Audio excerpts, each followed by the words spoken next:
Back to the games, back to reality of where we supposed to be discussing what we supposed to be discussing. 007 First Light, I cannot wait. Listen, this is something special because it goes all the way back. This goes all the way back to my childhood, man. I mean, for me playing Golden Eye at such a young age, back in what, 99, I want to say something of that. When did 007 Golden Eye come out? Anybody know? Hold on real quick, man. Hold on real quick, y'all. Y'all just be patient. Cause this is raw and unfiltered. I mean, I ain't got time to be, trying to act like I know everything. I don't know everything. But let's look up when 007 Golden Eye came out. The game.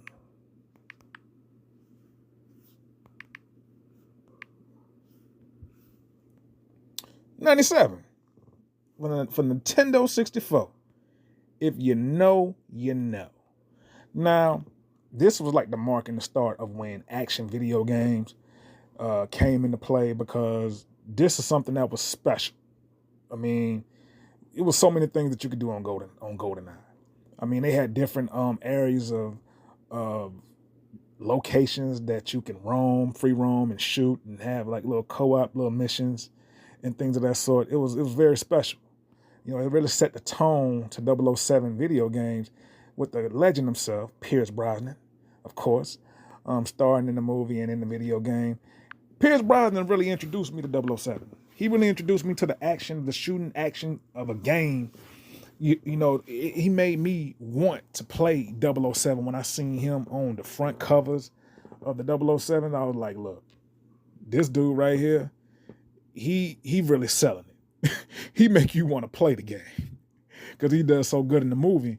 And then when you get the game, and like back in 97, late 90s, in early 2000, when the 007 franchise started to take off, and it was like a continuation of that evolving moment with 007 games.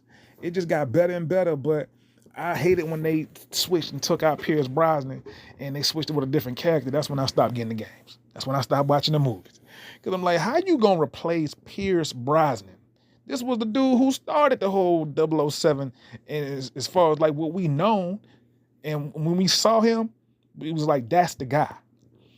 And so he like made me, him being an actor, made me fall in love with the shooting style and the action packedness of the game. And now that we got the new 007 First Light, fast forward all the way to 2026, it just shows you just the longevity and just the consistency, within the development team that developed the 007 games. It just shows you that no matter who it was that was in the seat playing a character of James Bond, it's like the game itself has so much of the action in it. It kind of made you be like, okay, I know Pierce Brosnan ain't no more. He ain't coming back. So I'm gonna just have to face the fact that no matter what, it's gonna be all right because the action-packed, pace of the game is gonna like make you forget all about who's the main character. But now that we got the guy right now, the 007 First Light, which will be coming out, I think, May 27th. We got a Tom Cruise looking cat. And I like Tom Cruise. So I'm cool with that. So I mean, I'd rather have Tom Cruise looking like than the other guy who they had in 007. I don't know what was the other guy's name that used to play in the other 007 movies. And he had his games too. Let's look him up. It was another guy. I even had 007 Agent Under Fire. That was another classic. The guy who was they had a Quantum of Solace. That I didn't like him. I ain't talking about as a person, but I just didn't like him being 007. I just can never call this guy's name, man, but it was that one guy that was in there for one of them games. He came after Pierce Brosnan. I'm gonna have the picture up. I'm gonna try to see if I can find it, and I'm gonna have the picture up. for him. Y'all gonna let me know who's this guy, what's his name, and was y'all fond of him? Did y'all like him as 007?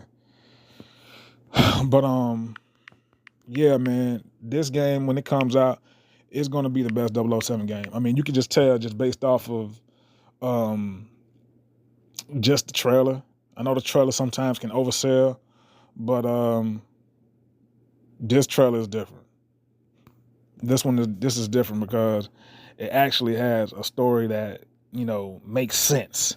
It has a story that, is fully cinematic, and it really looks like a movie, but it's cinematic, but it's a game play with full of action that, get the company with the great graphics on top of that.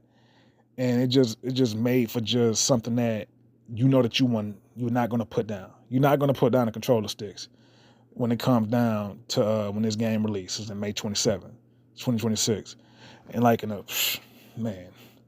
it's like in a damn near a month and a half until we get that release. But this is something that's gonna be real special, and I can't wait to get my hands on it. And I know y'all can't wait to get y'all hands on it as well. But 007 has been something of a masterpiece that's been around for a long time, man. And I'm just happy to say that I've witnessed to be a part of that as a kid all the way until now. And I know that y'all can't wait either. If y'all a fan of 007, y'all a fan of just the whole, action-packed video game that gives you such a movie feel. Like I said, with the cinematic approach all the way through it, it's something that you just cannot ignore. I mean, people don't understand like the importance of cinematic values. They don't understand the importance of having that in a game and how important the story mode is along with that. It's just the recipe that just, the cherry of all cherries that's on top of this cake. And the cake itself is the game itself, but the cinematic movie presentation feel and just the visuals is just really going to just blow your mind when it comes to this, because, I mean, it's been a minute since we had a 007 game. It's been a minute. So it's only right for us to get reintroduced to what, has been like missing out of our lives throughout all these years. And I just wish that other gaming development, companies can really take notes and know the importance of, story modes within games, the importance of movie value, cinematic approach, presentations, visuals to a game, and that really makes the recipe for success. It really makes the recipe for longevity. It really makes the recipe for, everything that's needed in a video game to make a video game feel like a video game. That's what you will get when you are playing a 007 First Light. And I feel honestly that we had a lot more of that. In, the early, mid 2000s, we had a lot of that. We had a lot of those story mode, light games, the where the story was just so important to, put in the the moments of each part of the game to make it make sense of why whatever was happening, of why it's happening, and that's just a special quality that just cannot be taken out, and that's been taken out of wrestling games, and that's really bad. It's really bad, and then so I just want to say 007 First Light again. May 27th, if I'm not mistaken, May 27th is when that game released, and I can't wait to get it. Man, this is just going to be the year. This is going to be the year for video games, I tell y'all. I kid y'all not. And I just got my seatbelt buckled, and I'm ready to go for this ride of 2026, because this is a ride and a year to remember when it comes down to video games. I mean, we got Grand Theft Auto, my God, dropping in September. I mean, not September. That's Halloween. The Halloween game's dropping out September. Cannot wait for that. So you got GTA dropping in November. Thank God. You know, this finally getting a release, a stamped release date, and the marketing begins in the summer. I think I want to say June. That's when the marketing begins with Grand Theft Auto GTA 6. And man, this is gonna be a blockbuster. Resident Evil comes out this Friday.